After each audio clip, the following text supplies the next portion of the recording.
pambansang kalinangan, kapayapaan at katarungang panlipunan, ang makatutubong wika ng Pilipino. Magandang umaga sa ating lahat. Ako'y lubos na nagagalak na mabigyan ng pagkakataon na makapagtalumpati sa harap ninyo tungkol sa isang napakahalagang paksa na naglalayong palaganapin at ipagdiwang ang ating makatutubong wika bilang isang sandata para sa kapayapaan, seguridad at inklusibong pagpapatupad ng katarungang panlipunan. Tumatanaw tayo ng malalim na utang na loob sa ating wika, ang Filipino, na siyang buhay at kaluluwa ng ating bansa. Ito ang wika na nagbibigay ng pagkakakilanlan at nag-uugnay sa atin bilang isang sambayanang Pilipino. Sa bawat salita, tunog at kahulugan, ipinapahayag natin ang ating kultura, kasaysayan at pambansang kalinangan. Ang Filipino ay hindi lamang basta pangunahing paraan ng pagkikipagtalastasan. Ito rin ang daan tungo sa pagbabahagi ng kaalaman at pagpapalaganap ng mga ideya.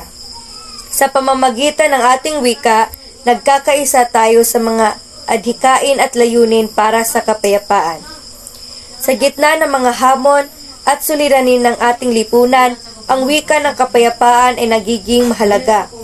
Ang ating wika ay nagbibigay daan sa maayos at malilaw na komunikasyon na siyang pundasyon ng pagkakaintindihan at pagkakaisa.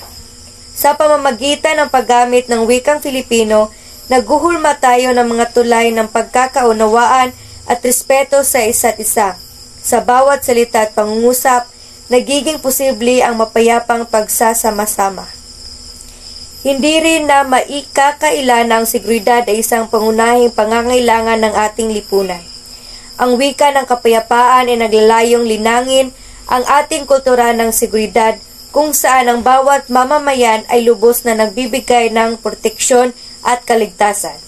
Sa pamamagitan ng paggamit ng wika, nagkakaroon tayo ng kakayahan na magpahayag at magsalita tungkol sa mga isyu ng seguridad upang maghatid ng impormasyon at mabuo ang mga hakbang tungo sa pagpapanatili ng katahimikan at kaayusan.